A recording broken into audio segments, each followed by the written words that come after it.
There are 9 games left in the regular season, so let's talk about those games next on Locked On Royals.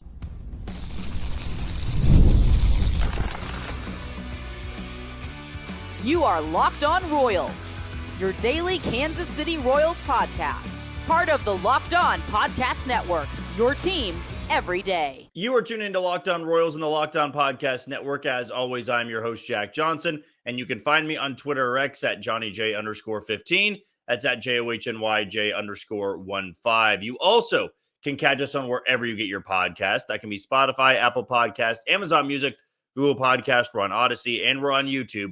Just be sure to hit that follow button and subscribe. If you're a first-time listener and you want to know a little bit more about me and this show, I am based here in Kansas City. I work at Sports Radio 810 WHB, doing some hosting, some co-hosting, and a little bit of producing as well. But when it comes to this podcast, when you click on this link, you know that you're going to be getting 30 straight minutes of Royals baseball.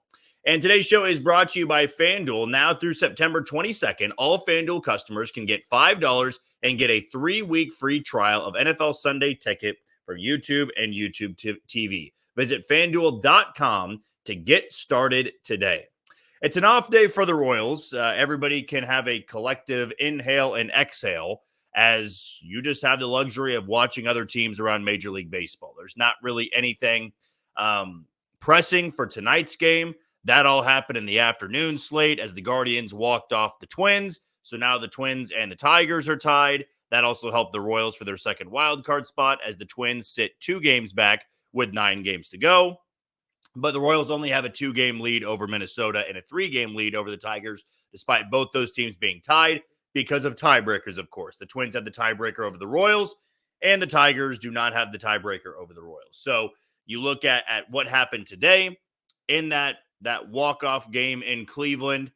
Look, I know that we did an episode yesterday on a panic button, not wanting to press it just yet, and I still feel pretty strongly about that. I don't think there's a need to press it until the Royals walk into a game like the Twins did today, where a loss would drastically, I think, change your outlook. If the Twins had won today, they have a game lead over Detroit, and they've got the tiebreaker, so 2 games. Now they can't afford a loss or a Detroit win, or they lose out on their wild card spot. So until the Royals have a game like that, where you go into it and a loss probably bumps you out of a playoff spot, I'm not hitting the panic button. Concerned? Anxious? Sure, because this is still a playoff push, and the Royals have not punched their ticket yet. And each day that passes where they do not punch their ticket, it's going to make you feel a little bit anxious. But this off day comes at a good time. They got swept by Detroit. It's a usual off day, or a typical off day where you get to go to sleep in your own bed and you go, around the town, stay in Kansas City. You're not getting on any flight today. You just get to stay in town and then go take on the Giants tomorrow night, who in the afternoon slate today got eliminated from the postseason. They got walked off by the Orioles, who right now would be the Royals' opponent if they were to start the playoffs today. And that's an Orioles team that's leaking a lot of oil. They are 4-9 in their last 13 games. I believe when I did the math this morning, they're 25-30 in the second half, now 26-30. So they've played sub-500 baseball. Their rotation concerns me a little bit, and their bullpen, especially the back end of the bullpen, has some issues with it. Sounds pretty familiar to the Royals scenario here. But the Giants get eliminated today.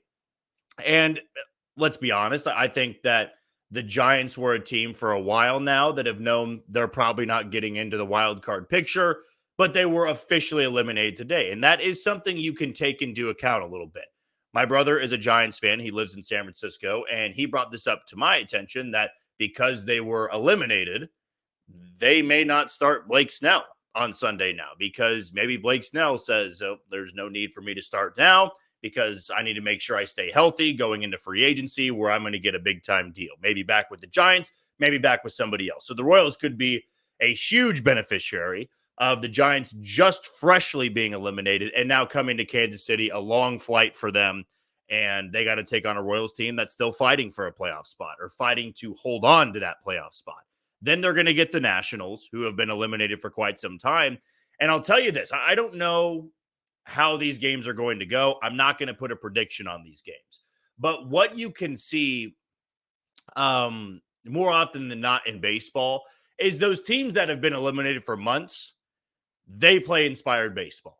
Like, I look at the series against the Giants and the Nationals and kind of shiver at the Nationals series a little bit more. They've had no playoff expectation for basically the entire year. Or we'll be fair and say since June. They really have not had any playoff expectation. The Braves, who the Royals will see in the final weekend, are out of a playoff spot by 2 games. But they also see the Mets, who they're chasing, right before the Royals. So the Braves could be eliminated by losing that series to the Mets by Friday or Saturday of that series. So here's what I'm getting at in this final push. The Royals are going to see a team that was just freshly eliminated and had the expectation of going to the postseason. That's different than being eliminated since June or July. Like, it's fresh in the minds of those Giants players, of Bob Melvin, going, we just got eliminated. We're a team that felt like we should have done better this year than what we've performed on the field. It's not to say they're going to roll over and show their bellies, but sometimes you'll have a team that just doesn't play as inspired, nothing to play for. These are professional athletes. They're making millions of dollars and they're representing an organization. But when you're freshly eliminated, we saw it with the Royals in 2017. Like, when that team got eliminated, it was a much different group. It was a group that had been to the World Series, had won a World Series, had won the American League pennant twice. And when they got eliminated, it was, okay, what really are we playing for other than this is going to be the last time that we all play together, right? You could have some sort of inspiration of that. But then we saw last year a 2023 Royals team play really well in September because they had been eliminated since the second week of April. They had pretty much been out of it at that point. So it's no different to them. And for the Nationals, this is no different. They're still going to try to be fighting all the way up until the end. So that's something you can factor in with this Giants series and with this Braves series. I mean, if the Giants won today and they forced the Orioles to hit in the ninth inning, they could have locked things down in the ninth, but Sir Anthony Dominguez blew that game. You know, the Giants could have scored a few more runs, but a failed sack bunt didn't work. Then there was a strikeout and I believe a pop out to end that frame. But if the Giants had won that game, they would have swept Baltimore. And they would have been rolling into Kansas City, still with a very slim chance of making the postseason, but feeling like, hey, we're not out of it yet. We still are gunning to find a way to win this game, to win this next game, to win this series. We're still trying to scratch and claw. And so them just getting to Kansas City as soon as they're eliminated, that can play in the Royals' favor. Or on the opposite end, I'm going to play devil's advocate. They come in pissed off. Hey, now we're just going to play spoiler. But I believe I touched on that in yesterday's episode. I don't know. Sometimes that spoiler term is overused a little bit. Like, if you are playing, when the Royals were at 100 losses last year and they're trying to play spoiler of the Astros, because they don't like the Astros. They're in the American League, and there's kind of that vendetta against Houston. I don't think there's any animosity, and don't try to bring up 2014 in the World Series between the Giants and the Royals. I think Royals fans don't like the Giants because of what happened in 2014, in the same way the Mets don't like the Royals because of 2015. But the Giants fans don't think about the Royals every single day. They don't go into the series saying, I hope we can play spoiler. They want to win these games. Like I said, grown athletes, they paid millions of dollars, and they are still paid to win games. There's also maybe a different approach they take of, hey, final 9 games, we're eliminated. We're going to get some looks at guys that we need to see if they can be a ball player next year, a starter next year. Now, you have a 28-man roster in September. That does help the Royals in this case, that for September call-ups, hey, let's give this guy a shot. Now, we'll be going over our series preview here in our final segment, but in these final 9 games, it's good that the Royals had this off day. They can relax, take a deep inhale and exhale, and start a new series, a brand new series against a team they haven't played this year. And you can scoreboard watch as well. You can watch the Tigers in Baltimore. You can watch the Twins in Boston. You know, those two teams are duking it out right now. You can say the sky is falling. Minnesota fans are really feeling like the sky is falling right now, and the Tigers have all the momentum in the world. Cleveland has already clinched a playoff berth. It's only a matter of time before they clinch the division. They're kind of just waiting on the Royals on this point, or if they win a few more games, they'll be able to lock things up. But in this final push, Those are things you have to factor in. And I don't want to say that you go into certain series not playing your best because, hey, they're not really playing that well. We expect them to roll over. It's not that at all. But you can factor in who they're going to start out there. It's different in that final series of the year if Atlanta is holding on to a playoff spot as opposed to being eliminated. We all know this. If Atlanta is holding on to a playoff spot by one game or they're back a game, they're going to be handling those final 3 games against the Royals like a playoff series. They're going to be throwing everything at the Royals just to squeeze in. So that's why it's in the Royals' best interest to take care of business against the Giants and take care of business against the Washington Nationals. We'll take our first break of the show. When we come back, I got to give some praise to one of the few guys that's hitting in the Royals lineup right now. And yes, it's 40-year-old Yuli Gurriel. We'll dive into that next on Locked On Royals. You are tuned into Locked On Royals on the Locked On Podcast Network. I'm your host, Jack Johnson, and you can find me on Twitter or X at JohnnyJ_15. Want to give a shout out to our first sponsor today in Arena Club. For most of you guys that like collecting cards, the idea of spending $2,000 or more on one just isn't in the cards.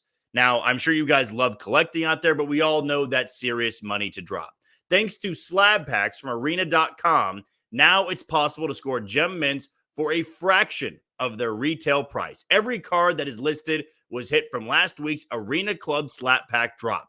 Arena Club is the only repack that provides real value, a complete view of all possible cards, and a clear hit rates for each one. Arena Club slap packs are revolutionizing the repack game with transparency, and after your pulls are revealed, they'll immediately be placed in your showroom for safekeeping, selling, trading, or auctioning. Right now, you can get 10% off your first slab pack or card purchase by going to arenaclub.com/LockedOnMLB and use code LockedOnMLB. That's arenacode.com/LockedOnMLB, code LockedOnMLB for 10% off on your first purchase. Well, you look ahead to this next series against the Giants and how the Royals may be constructing their lineup, who they're going to start out there. And I put this out there on Twitter last night, and you can follow me on Twitter or X, whatever you want to call it, at JohnnyJ_15, that it's going to be hard to keep Yuli Gurriel out of the lineup in the final 9 games. I understand he's not going to play every game, and you want to know why? Because he's 40 years old, and you're not going to run a 40-year-old into the ground before a potential playoff push. And when I mean a playoff push, I mean actually in October, not the push to get into the playoffs. If the Royals want the best version of Yuli Gurriel for October, they can't play him in all 9 games here. The best absolute glorious scenario is that the Royals take care of business in these next 6 games, go 5-1, and you're not even thinking about that Brave series at all. Throw out Daniel Lynch for a start. Throw Carlos Hernandez out there for a start. Bring up somebody to start. Don't start any of the regulars. Let them get up off their feet and wait for that wild card series. That is the perfect scenario because at that point, a 40-year-old like Yuli Gurriel can just hang back and relax and watch from the dugout. And I do got to give credit to where credit's due. When Yuli Gurriel was acquired, it was the same day that Tommy Pham and Robbie Grossman were. I looked at that deal and I said, I guess first base depth in Omaha for their playoff push. They're calling up Nick Pratto or they're bringing up somebody else to play first base, whatever the case may be. I did not anticipate Yuli Gurriel going from the Braves AAA team in Gwinnett all the way to Kansas City. And by the way, he was on the injured list with a hamstring injury. So you're thinking, okay, why? Why does this make too much sense? He wasn't on a big league roster all year long, but it now looks like a genius move. He's hitting .385 in 26 at-bats. He's got 5 RBIs, OPSing at .917. He just hits, man. He got on base 3 times last night. And 2 of those times were against Tarek Skubal. Or it feels, I actually got corrected on this because it's funny. I've heard Tarek Skubal, Tarek Skubal. I think I've called him Tarek Skubal the most. I got corrected in the comments, Tarek Skubal. So however you pronounce it. And I've also heard Skubal, which I don't feel like it's correct either. Tarek Skubal is what we're going with. But that doesn't really matter for the point of Yuli Gurriel. He got 2 hits off of Skubal, and he also walked on 4 pitches in that 8th inning rally for the Royals. He just gets on base. He always seems to be hitting. And that goes back to his debut when the Royals played him against Houston. He got a hit in that game. He got a hit against Cleveland. In fact, the only time he started and didn't get a hit was against the Yankees on September 9th. Every other time he has either gotten a hit or been walked. And that's exactly what the Royals could be asking for. And it does bring up the question, is Yuli Gurriel your starting first baseman in a postseason game? Now, you got to get there. We all know that, right? But it is that advanced thinking right now. Do you start Yuli Gurriel in game one of a wild card series against Baltimore or Houston? Or do you start Freddie Fermin behind the plate and put Salvador Perez at first base? These are things that I've been thinking about. What's the best course of action? I mean, Freddie Fermin, as much as I love him, as much as I love his defense behind the plate, Freddie Fermin's bat has been really heavy over the last month or two. Really, you can pinpoint it to when Vinny Pasquantino went down. It was a big moment for him to get more starts in the lineup, but it's been a struggle for him. And you could probably go back well before that Vinny injury when he was put in the leadoff spot. I think that was against Detroit at Comerica Park in Detroit. He kind of went downhill from there. And is it a case where you take the hot hand? I mean, Yuli Gurriel's played, I thought, great defense over at first base as well. So you get that type of production defensively, a guy that's played in postseason games and is just simply hitting better than Freddie Fermin right now. So if I am constructing the lineup, if I'm Matt Quatraro, and it is a best of three, I think I'm rolling with Yuli Gurriel in all three games if you get them. Hopefully you could win the first two and you don't worry about it at that point. But right now, I think he is in the starting lineup for a playoff game. I think he's the starting first baseman. I think you have Salvador Perez behind the plate. You probably can run it with Massey at second base. You can have Bobby Wood Jr. at short, Michael Garcia at third because you want the defense there. And left field, you'll have Tommy Pham, center Isbell, right field Renfroe, and at DH, you can pick and choose what you want to do there. You could DH Freddie Fermin if you just wanted to have an extra bat in the lineup. You could DH Paul DeJong because of the power, though he's been striking out every single at bat, it feels like. I think he was 0 for 4 with 3 Ks last night. Or you could go with Robbie Grossman if it's a lefty on the mound. If it is Baltimore you're facing, you're probably getting 3 righties, unless they go with Cade Povich as a lefty in one of those starts. I believe Povich is a lefty. I could be blanking on that. But you'll be getting Corbin Burns in game 1, Zach Eflin in game 2, and probably Dean Kramer, Albert Suarez in game 3. And all 3 of those guys are right-handed pitchers. But I do think Cade Povich for Baltimore would be a lefty. So that might be the only way. Yeah, he is a lefty for Baltimore. I would be shocked if he was a game 3 elimination game starter, but that would be the only one I could see Robbie Grossman in the lineup at the DH position like he was last night. So the Royals can figure out who they want at DH, but that kind of brings up a very easy answer there. Yuli Gurriel's hitting. He's one of the few guys hitting right now, and he plays good defense over at first base. And oh, by the way, he is a first baseman, unlike Salvador Perez. Salvy's been great at first base, but I'd imagine in a playoff game, they want Salvador Perez behind the plate. And if they want Salvador Perez behind the plate, you're going to want a true first baseman out there. You're not going to want to get cute and put somebody like a super utility guy over there at first base. You're not putting Renfroe at first base. There's no need to there. I think you just plug Yuli Gurriel in there. And that's crazy to think about because the expectations that were set for Yuli Gurriel were not that high. At least they weren't for me. I mean, I'm not going to look at a guy who was in AAA for the majority of this year and it hit very well in AAA, but was 40 years old and didn't get one chance in the big leagues this year until the Royals traded for him and said, hey, we want a guy that has postseason experience around the clubhouse, but also believe he can still play. That this wasn't a Raul Ibanez type of deal or even a Josh Willingham type of deal. JJ Picollo went out to get Yuli Gurriel and expected him to play a handful of times this year. And every time that he has been in that starting lineup, he has done something productive. If Yuli Gurriel was hitting 240 right now, I still think that would be fine because you're trying to replace the production of Vinny Pasquantino in some capacity. And he's been the best of the 3 they brought in Grossman, Tommy Pham, and of course, Yuli. I mean, he's been by far and away the best addition. Tommy Pham's very close. He's been in a bit of a rough patch, but I think he solved the Royals' leadoff problem for what they were going with. They had Michael Massey up there. They had Adam Frazier up there. Garrett Hampson led off Michael Garcia. Tommy Pham's the best leadoff hitter they've had all season long. But Yuli Gurriel has done a really good job toward the bottom of that lineup and giving the Royals production. I think at this point, I would go as far to say that if it came to a playoff game, game 1, game 2, and game 3, I think I'm starting Yuli Gurriel in all 3 of those games. I'm not sure Matt Quatraro would do that, but it's at least what I would do. You carry the hot bat into the postseason, but maybe what I should be talking about is play Yuli Gurriel as much as you can in the next 9 games. Obviously, don't play him all 9 games because you don't want to hurt that hamstring anymore than he did in AAA or once he first came up to Kansas City and hurt it on that Monday, game 1 against Cleveland all the way back at the beginning part of September. But you want to keep that thing fresh. You want to keep the hamstring fresh. You want to keep the bat fresh. So the Royals can go and maybe sweep the Giants or take 2 of 3, then sweep the Nationals. You can absolutely rest Yuli Gurriel in that final series against the Atlanta Braves. But I got to tip my cap. It was a great addition, and Yuli Gurriel is a true pro, being 40 years old and still contributing like this. Okay, we're going to take our final break of the show. When we come back, let's preview that series against the San Francisco Giants. Next on Locked On Royals. You are tuned into Locked On Royals on the Locked On Podcast Network. I'm your host, Jack Johnson, and you can find me on Twitter or X at JohnnyJ_15. Want to give a shout out to our title sponsor in FanDuel. You've heard us talk a lot about FanDuel, which is America's #1 sportsbook.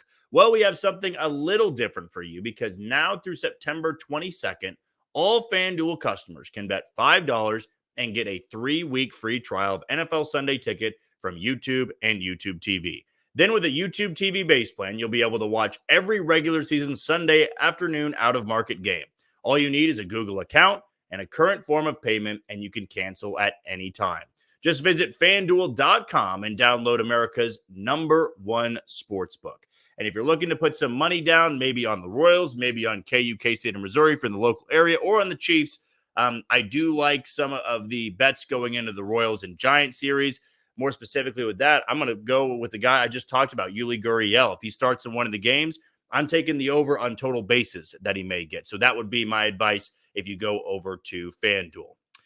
Well, the Royals and Giants will begin game 1 tomorrow night, a 7:10 first pitch. And Michael Wacha is going to be on the bump for this game. And he's going to be going up against a Giants pitcher that has just not been pitching that well in 2024. Only 28 innings this year for Mason Black. He'll be going in game 1 for the Giants, a 7.07 ERA. He's 0-4 and coming off a start in which he only went 4 innings against the Padres, gave up 2 runs on 6 hits, struck out 2, and walked only 1. He also saw San Diego back on September 6th, gave up 4 earned in 4 2/3, but did strike out 6. And the one before that, he pitched against Miami, gave up 2 runs in 5 innings with 6 strikeouts. But that 7.07 ERA is a little bit inflated from his first start of the year, in which he gave up 5 earned runs on 8 hits and 4 1/3 against the Phillies. After that, he's been able to keep things at bay. Not really a great start to his name, with the exception of that August 31st one against the Marlins. He gave up 1 run in 4 1/3 on May 11th against Cincinnati. He gave up 4 runs on 6 hits and 3 innings against Colorado on the 17th of May. And on the 23rd of May against Pittsburgh, he gave up 4 earned runs in 2 2/3. So doesn't really work deep into the game, but at least in his last 2 outings, he was able to, rack up a couple of good strikeout games. If you think 6 strikeouts in 4 to 5 innings of work is good, he did that in 2 of his last 3 starts, but not really a high strikeout total in his last outing against the Padres. And again, went only 4 innings of that matchup. And as for Michael Wacha, look, we know what Michael Wacha has done for the Royals. He is, getting back into that mid-2010s Michael Wacha look where he can throw over 160 innings, and I think he'll have 2 more starts before the year's over. He's at 156 innings right now, and I think that with a good outing in both of these next 2 starts, he's probably finishing, right near 170, which if you would have said that after his inning workload last year, you would have taken it in a heartbeat. But I can't believe of the transformation that Michael Wacha had and how eerily similar it was to his year in San Diego last year. A rough start in April and then just dominated. I mean, his last 15 starts, he's got a 2.56 ERA with 9 wins and 2 losses. Not that wins and losses are everything. We know that by now. But to have a sub-3 ERA, even over a 10-start stretch, is monumental to your team. And I think that with his last outing not really going the way that he wanted to, didn't work that deep in the game against Pittsburgh, only went 5 innings, but it's all about limiting the damage. He only gave up 1 run and struck out 8. And he had the 7 shutout innings against the Minnesota Twins. He gave up only 2 earned runs against Cleveland. I mean, it's just 5, 6, 7 innings, 3 runs or less every single time out. And he hasn't really gone through a rough patch with the exception of a slow starting April. And a lot of his numbers in April were ballooned because of a bad outing against the Rangers. Other than that, he's been great. He came off the injured list and continued to shove. And I remember it starting back in that Angels series, game 1, when he was just dealing until the seventh inning, I think it was, and then got squeezed a little bit, had to get pulled. But Daniel Lynch, who's been phenomenal since being recalled from Omaha, this was before I think that he got sent back down for the second time. But he had been in relief for Michael Wacha in that series against the Angels and was great. And that was maybe a sign of things to come for Daniel Lynch being really good coming in certain spots out of the bullpen. But Wacha, he's going to have the upper hand. If you want to get back on track, this is the game to do it. Game 1, 7:10 first pitch, hopefully some big crowds. I'm thinking of giving away some tickets tomorrow, TBD on that, but I is leaning that way. I want to get people out there. It's the final homestand. I want to give a big thank you to all the listeners and subscribers. We've added almost over 2,000 subscribers since taking over for the Locked On Royals podcast. So very proud of that, but couldn't have done it without you, the fans. So for this final regular season homestand, I do want to maybe give away some tickets on Friday, but stay tuned for that. Just go to my Twitter account tomorrow morning and see if anything's going on there. On Saturday, it is going to be Brady Singer. I'll be out there for that game. And on Saturday, it'll be, looks like Landon Roop or Raup. I think it is Roop, though, going for the Giants. Not too much of a book on him. This is his first year at the big league level, and he's done pretty good at that. Has appeared in 21 games this year and has been really, really good over his last 7. Believe he had that transition from the bullpen to the starting rotation, but he's a guy, as we've seen before, and the Royals maybe early on with Mason Black struggle, but there's just not much of a book on them. They've got no familiarity with these pitchers. And for Roop, 41 and 2/3 innings of work this year, a 3.02 ERA, as I brought up, a 0.92 ERA in his last 7 games, but only 2 of those by way of starting. Against the Padres back on September 15th, 5 shutout innings in that one, struck out 4, only walked 2. And then against the Brewers, a team that just clinched a postseason berth and actually clinched the NL Central, he went 5 innings again, only 2 earned runs, struck out 3, didn't walk anybody. And then before that, against Arizona, who's going into the postseason, 4 shutout innings of work. So this is a guy that, don't think that just because there's not too much of a book on him or he doesn't strike out a lot of guys or he's only thrown 40 innings that, the Royals should be just fine. No, I think it's quite the opposite. And I know a lot of Royals fans that would share that sentiment of, no, if I don't know who it is, I'm more concerned the Royals are not going to be able to hit him. So that's going to be the game 2 starter for the Giants on Saturday night. First pitch of that game will be at 6:10, and it'll be Brady Singer trying to go for his 10th win. It's been a while since he's had a really good chance to win a game and grab that double digits in the win column, which for me, it's a little bit of a selfish thing. I really want Brady Singer to get the win. Of course, the Royals, above all else, to get the win. But I really want Brady Singer to be the winning pitcher on Saturday because that would give them 4 starters in the rotation with double-digit wins.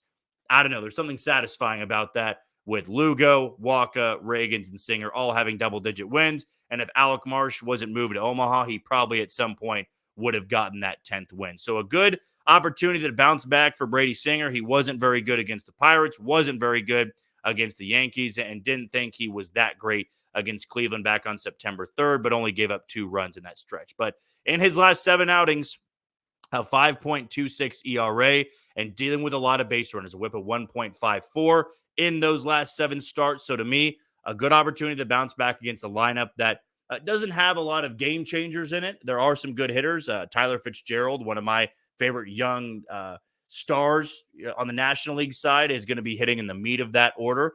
Michael Conforto, who I touched on a little bit in last week's episode of potential free agents, he homered today against Baltimore and Zach Eflin. He's going to be in that lineup near the top. Lamont Wade is going to be another guy that the Royals are going to have to worry about. And Mikey Yastrzemski at the top leading off is another guy that you have to pay attention to. But Brady Singer is going to face a lot of lefties on Saturday, and hopefully you get the best version of Brady Singer. Then on Sunday, I'm not going to speculate too much. I think it's going to be Seth Lugo and Blake Snell, but I'm not going to rule out the possibility that Blake Snell just decides not to pitch or the Giants scratch him from that start because they're out of postseason contention. He's on a 1-year deal. Blake Snell needs to be healthy going into the postseason, and I'm not sure just 1 more outing or 2 more outings is going to do a lot for him. So if the Royals can dodge him, all the better. It also depends on what these first 2 games look like. If they win the first 2 games, bring Blake Snell on.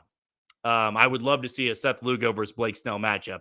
But if the Royals split or they lose the first 2 games, I don't want to see Blake Snell, on Sunday. Because in his last 15 starts, a 1.84 ERA. He has struck out 119 in those 83 innings. He struggled at the beginning part of the year just because he didn't have a full spring training. I thought he got screwed over in free agency. He's going to get paid this time around. And I hope he honestly returns to the Giants so the Royals don't have to worry about him on the American League side.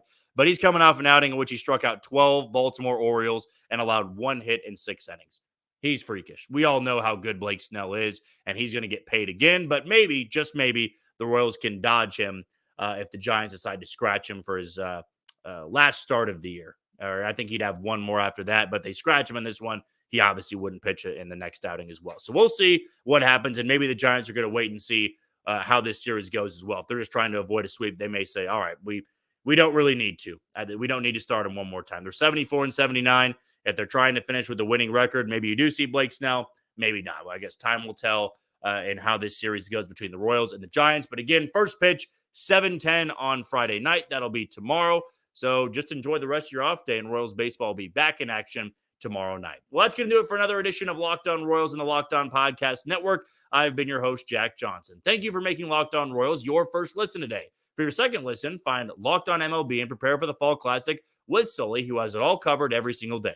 Find Locked On MLB on YouTube or wherever you get your podcast. As for us, we're going to be back tomorrow with a morning episode of a Mailbag Friday. So I'll be sending out a tweet later on tonight. Send me all the questions you have because it will be our second to last Mailbag Friday for the regular season. But until then, you take it easy, Kansas City.